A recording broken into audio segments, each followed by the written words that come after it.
Hello, everybody.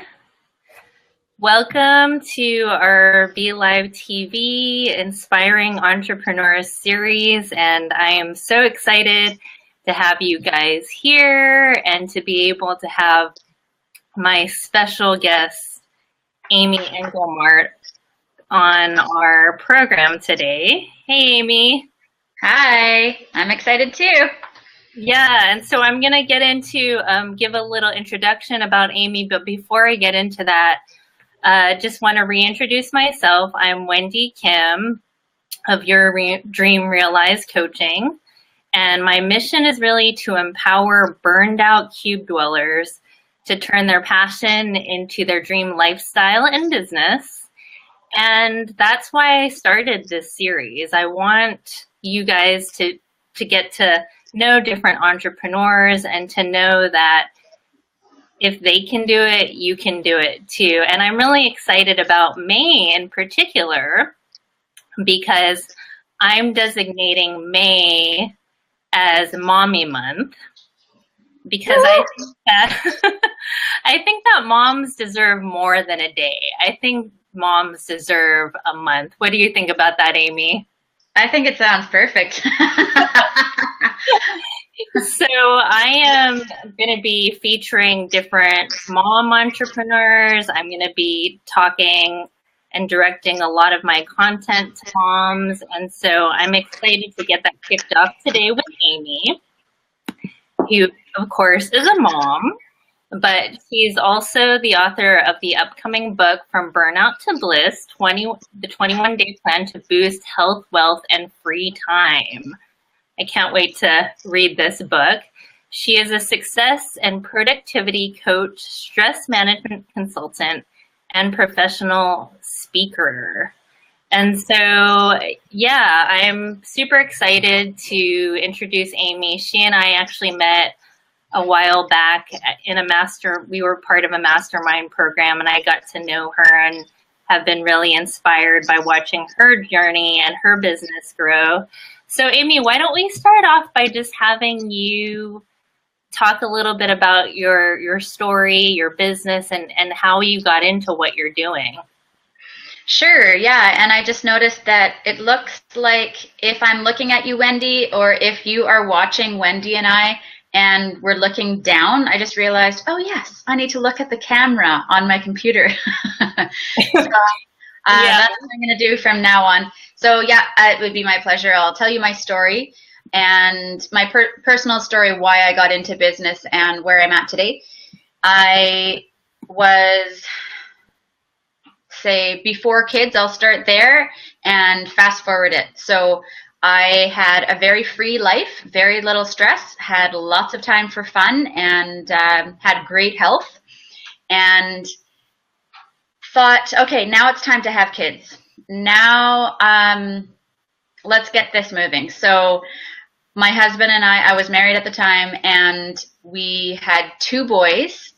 And just think about it, right? If you're in a relationship with someone, and even if it's a great, healthy relationship, it can be really tough and it can be really challenging. I think marriage is the biggest place where we can grow as individuals. And then you throw in 2 kids, and balance gets thrown out the window, and time for yourself is pretty much non-existent. So that's what started showing up in my life. Mm-hmm. But at that point, I figured it would be a great idea to start training to open my own business as a certified life coach. So I started taking life coaching training and became certified almost 5 years ago.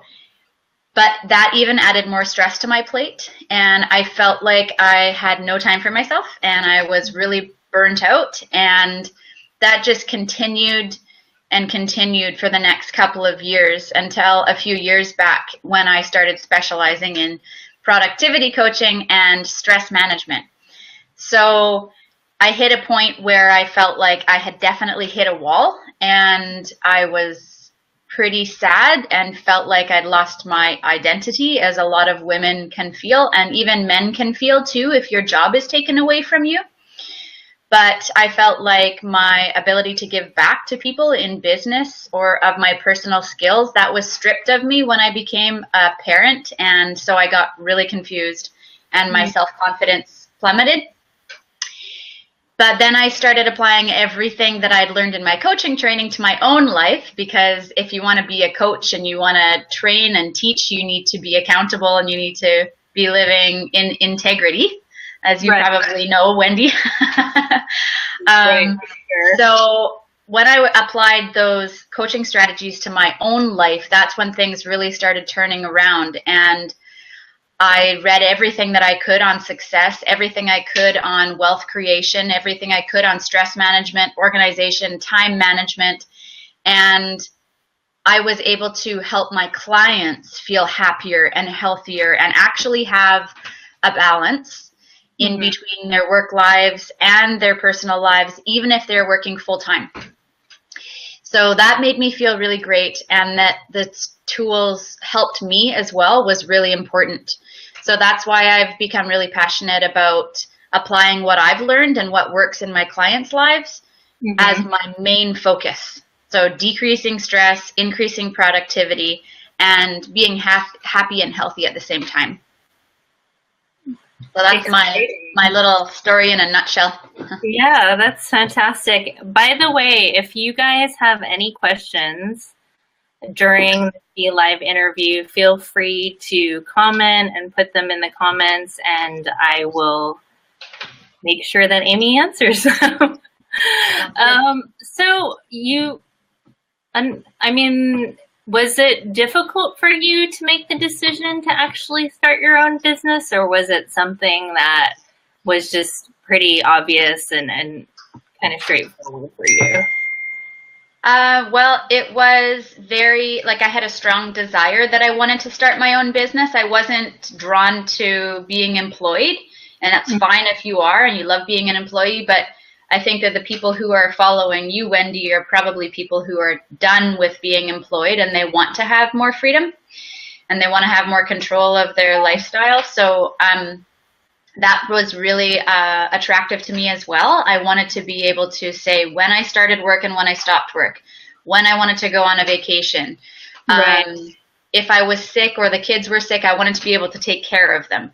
So yeah, it was clear that I wanted to start, and I had great support from my husband to do the training and start the business when I did. So I'm really thankful for that support. That's cool. So for people, and to your point, for people who are watching and maybe they're thinking of starting a business or just starting a business, but maybe they're afraid or just have these gremlins that make them doubt themselves, what would you say to those people? Well, if you've got, I'll call it self-confidence issues, and they're not just yours. I have had them too. Wendy and I, just before the call, were talking about some self-confidence that I've needed to boost in my own personal life and get help with, so that, because it will never stop, right? You're going to run into mountains whether you've started your own business or whether you're in the middle of it, whatever. We're not going to stop learning, and that means we need to face our fears and we need to learn where we can get our self-confidence needs met, right?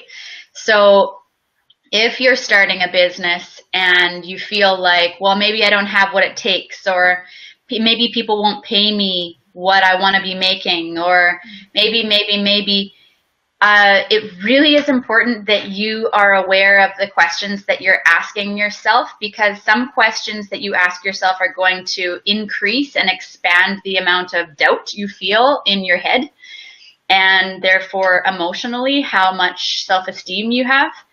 So some questions that I love to use in my coaching practice that Tony Robbins uses are the morning power questions and questions to help solve problems.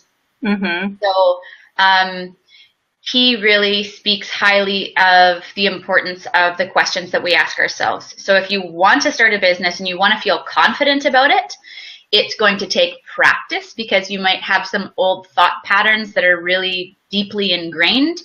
But science has proven that you can change your thought patterns and you can increase your self-confidence by the questions that you ask yourself. So for example, what's great about this problem that I'm feeling right now?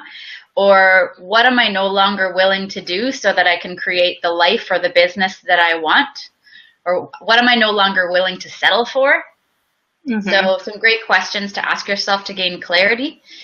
Yeah, I wouldn't depend on your family or your close friends to help you determine if you should start a job or start your own business, because they're the people who are looking out for you and they don't want to see you fail or get hurt or all of those things. So I would surround yourself with other business owners and get their feedback on your idea.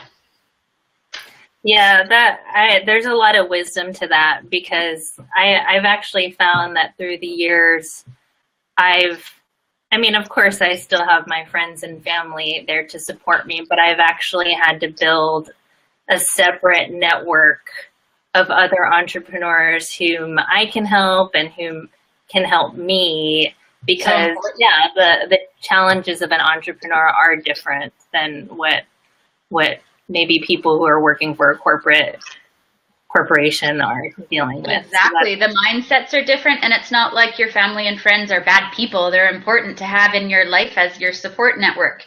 Yeah.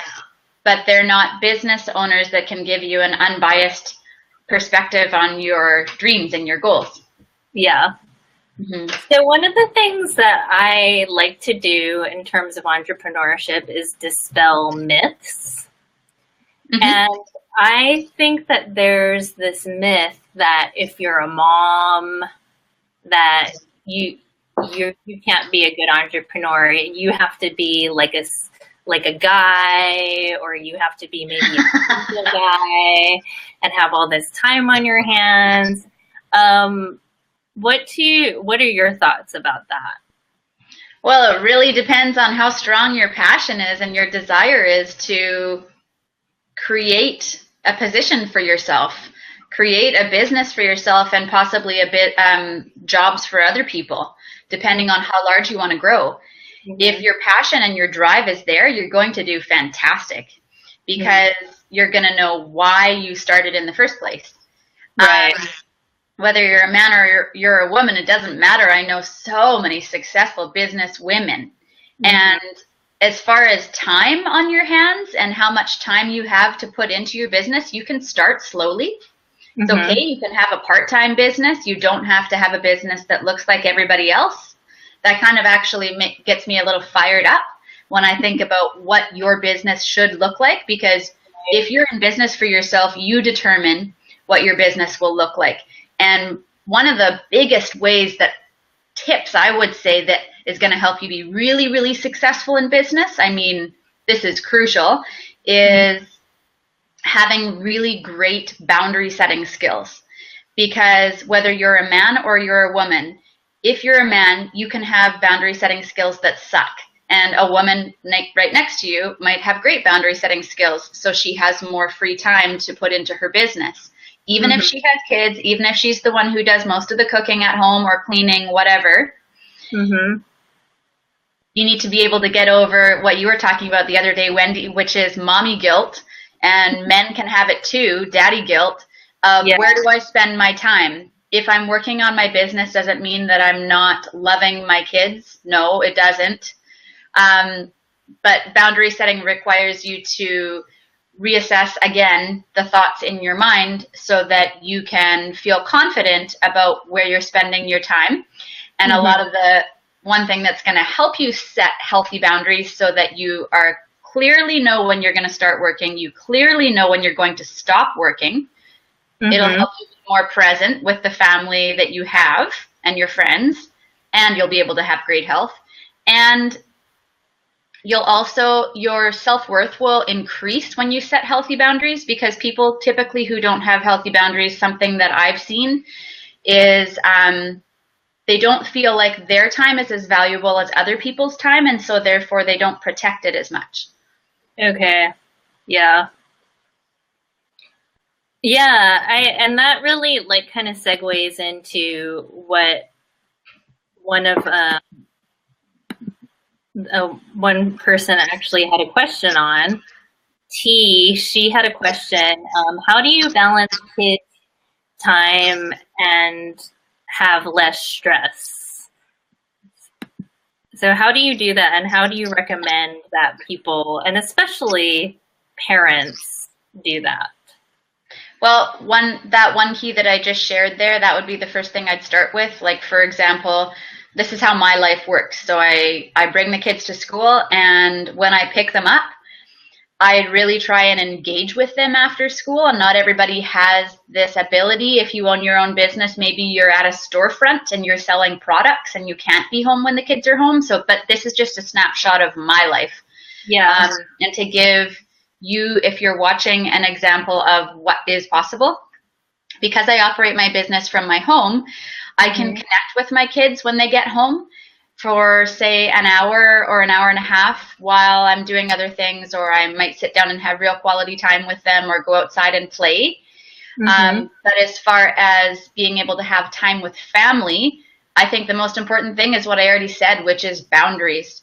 And it's hard to turn off that desire to work on your business when you, especially when you're just getting going. But even if you're 10 years into your business, 5 years into your business, and you love what you do, the boundary lines can be blurry, so you have to be careful. I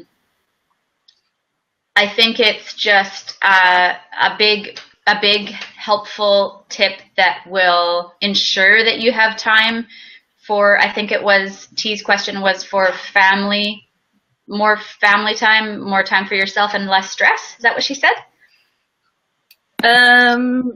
What I saw was, how do you balance kids' time and less stress? Okay. So I think it's like being able to have a family life, being able to have free time and keep your stress levels low. I think one thing that one thing that I have really learned in being in business for myself is that if I have unrealistic expectations for my kids, like they're going to be quiet when I haven't communicated to them that I'm on a business call, it's unrealistic, right? And they're going to interrupt me, then I'm going to get mad. Or maybe I'll lose my patience and I'll be upset with myself later for how I treated them. Yeah. I think communication is also really key. If you can communicate with your family what your business day looks like and make sure that they're on the same level with you, that really helps, depending on how old your kids are. That really helps decrease the stress, because then there's less misunderstanding between husbands and wives or your significant other when you communicate, because especially guys, they don't take hints. So you have to be straightforward. It's not rude if you're straightforward, right? You have to be able to communicate clearly and don't assume that people can read your mind, your kids or your spouse, because that has gotten me in trouble, and it's gotten a whole bunch of other people in trouble who are in business. And when you can get that constant communication flowing, it really helps to ease stress. So boundary setting, communication. Also, when you actually are present with your family, be present and not thinking about your business. And that comes easier with practice. And are there certain tools or structures that you put in place? Because I think most people feel so busy just with meeting the needs of their kids, their work, of course, their spouse, friends, family, other demands. And even like the concept of communication, I think that's good, but maybe people feel like they don't have time to communicate. So what are some like tools or structures that you recommend so that people can find more time? And okay, so here's some mental mindset structures and then some physical structures. Okay. This is like really, really important for those of you who are watching to work on your mindset. It's really, really key. Which books can I recommend to you? There's a book called Switch on Your Brain, and it talks about neuroplasticity and how you can change your stress levels and your emotional state dramatically by changing what you're thinking. And this is something that I've been practicing steadily over the past 2 years. And there's a real scientific research to back this up. There's tons of studies done on people's brains that show that this is the truth. So what I would say is, if you're watching and you don't think you have time to communicate because you're just over the top busy and responsibilities are falling off your plate and crashing, I would say you need to check yourself right there. I don't have time to communicate. Well, obviously you won't communicate then if you do believe that thought. Mm-hmm. So if you say, I don't have, or I can't, stop yourself right there and go, okay, what's showing up in my life? What would I need to believe in order to change my life? Now, I don't think that we are our own creator. I do believe in I believe in God. So I believe that we were created. And why this applies to your mind is you do have control over your mind, and you can change your thinking patterns and therefore change your life and how you feel, how happy, how peaceful, and how in charge, in control you feel. Mm-hmm. But then there comes the element in business that will help you have more free time and feel less stressed and have better family relationships, and that is trust, or some people call it faith. And when you're in business for yourself, you're going to need a lot more faith and trust that things will work out, that your day will go well, that you will have time with your family, that you will have success in your business, you will be able to manage your time well, you will have time to work out. So it's all on the positive, affirmative side of way of thinking, and it builds your confidence. The second structure that's physical that I would put in place is that you pre-plan, you prepare, and you become more organized. Because if you don't do these three things, then you're going to lose a whole bunch of time because you didn't think through your day or your week and what might come up, or prioritizing what you want to make time for, Mm-hmm. So like, I'm sure you do these kind of things already, Wendy, but like, shop for healthy things so that you're eating well on the run. Make sure you have your workout clothes and maybe a workout buddy lined up so that you can get outside or go to the gym together and it actually will happen. Put it in your schedule, right? So it's if you naturally feel more disorganized, working on that one aspect will free up a lot more time. Okay. Yeah, I think mindset, like you were talking about, makes a huge difference. One of the things that I've been doing personally is, like, I have a tendency to go, oh, well, I don't have enough time. I have so much work to do. How am I going to get this all done? So one of the things that I've been saying to myself lately is I have so much time. That's great. And it's amazing because I really do feel like I have more time. So I do completely believe in the importance of your mindset. Are there any other practical things that you would offer as a way to decrease stress? Because I feel like stress is such a huge part of our culture right now. Mm-hmm. And it's actually like a really big problem. It's causing a lot of health problems. It's breaking up families. And so anything you could offer to help with that would be, I think, appreciated by everyone watching. Sure. Yeah, we can, when we're so stressed out and so busy, then we get on that rat wheel, right? That hamster wheel. Yeah. And we forget how to stop it. And it's actually not as hard as we think it is to slow down that wheel and take a break and breathe more deeply. So the first things that come to mind are, how do you start your day? So if you're watching, take the time, take a few minutes and ask yourself, do I wake up, get out of bed, put on my work clothes, eat breakfast, and walk out the door without much time for myself or my family at all?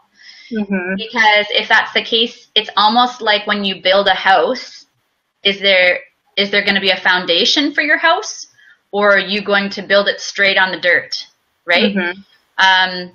You want a foundation for your house. You want it to be a great day. That means you need to start it off in a powerful way. So I would write down how you want to be feeling in the morning, take 5 minutes. Then I would read it out loud.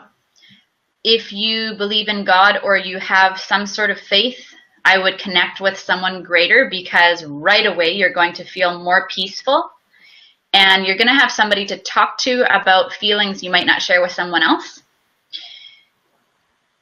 The second thing that I would do that's very practical is I would give yourself permission to take breaks during your week when you wouldn't usually. So, for example, I was working with a realtor at one point, and he just felt like he was wound up so tight that he might pop. Those were his words, literally.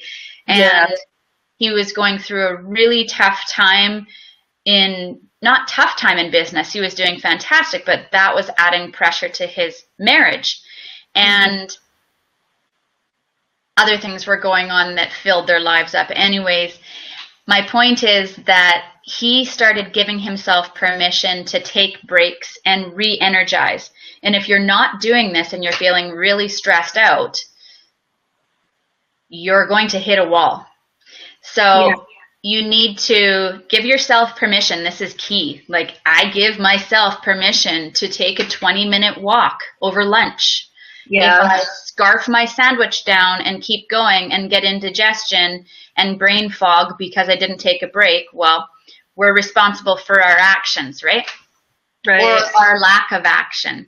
So that's a big key, to give yourself permission to take a breather, go for a walk, get to the closest ocean or lake, forest, or maybe a coffee shop and just decompress. Because if we don't do that, you will not have an objective perspective on your life or your business or whatever's causing you stress right now. And usually when you get that objective perspective, you can see how, it's actually not the truth, what I was thinking about my situation. And you can kind of like move the cogs of your brain to support your health more effectively when you take a break. Yeah. Yeah, that makes a lot of sense. And I mean, even though it's counterintuitive, I mean, it is counterintuitive, yeah. There have been so many studies that have shown when you do take a break, you're more productive, you're happier. So yeah, that's a good reminder for sure. Like even today, I needed to go run an errand, and I was like, okay, well, I can either get there quicker by taking the car, or I could ride my bike, be outside in nature, get some exercise. And I was tempted to get in my car because I was like, okay, this is going to be faster. I'll have more time to work on this other thing. But then I ended up making the decision to ride my bike and felt way happier, more rejuvenated, more ready to do work. So that I definitely agree with what you're saying there. Yeah, you know, Wendy, one other thing came to mind, and it was a really effective way to decrease stress, and it actually increased success as well in business-wise. And it was, I feel really silly, but NFL is sports, right? It's not NFA. NFL, right? Yeah. NFL, yeah. So you can tell how into sports I am. They're fun, but I don't follow them. So it was a study that was done on NFL players and how touch actually makes you more productive. And I know personally, touch also decreases stress. So the more you can touch other people in a healthy, not a creepy way, the more your stress levels will decrease as well, because I think it's dopamine and what's the other one when you're breastfeeding that's released? I forget the name of it, but some of you who are watching will know. I think it's oxytocin. Oxytocin, yeah. Especially those two, I believe,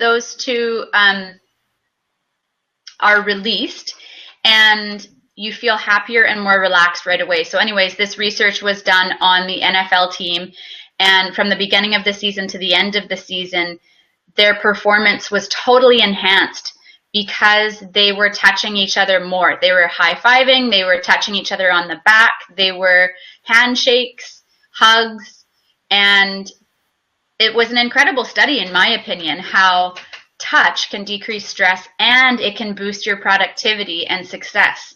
So Yeah. go and hug a friend or make a new friend. Shake a hand. Yeah, I'm kind of wondering how that would work for people in the corporate environment. But yeah, Well, you don't have to like, obviously you're going to get feedback from somebody if they did not appreciate the handshake or the touch on the shoulder, right? You're going to have to read people well, because some people also have backgrounds of unhealthy touch. yeah, But you can get those needs for touch with others met, like in your family life or with friends. sure, that's a good point. No, that's an interesting study, and that makes a lot of sense, actually. Yeah, we were made to connect, right? Exactly. So, well, thank you so much for your time, Amy. It's been really helpful, and I've gotten some good tips that I want to go and implement for sure. What is the best way, if people want to learn more about you and from you, what is the best way for them to contact you? The best way for people to contact me is through my website or email. And my website is amyengelmark.com. Mm-hmm. My email is coacha, that's just a little a, at amyengelmark.com. And people can connect with me on Facebook. I do a lot of Facebook Lives on my Amy Englemark coaching business page. Okay. One thing that I would suggest is that people sign up for my weekly articles, because if you want free coaching and you're not quite sure if you're ready to hire a coach and you know you want to increase your productivity, my blog is a great place to start. Okay. And you can find that on my website. Okay. Well, I'll definitely put the link to your website on the comments for this recording, and we'll be sharing that. But thank you so much for your time, Amy. And if you guys, again, we're going to be sharing this recording. So if you guys watch the recording and have comments or questions or want to share this information, please feel free to do that. And Amy will be available to answer any questions that you have. Yeah, you bet. Great to see those of you who joined us live. Thanks for having me, Wendy. I really had fun. Yes, me too. Thank you so much. And bye, everybody. Bye. Have a good day.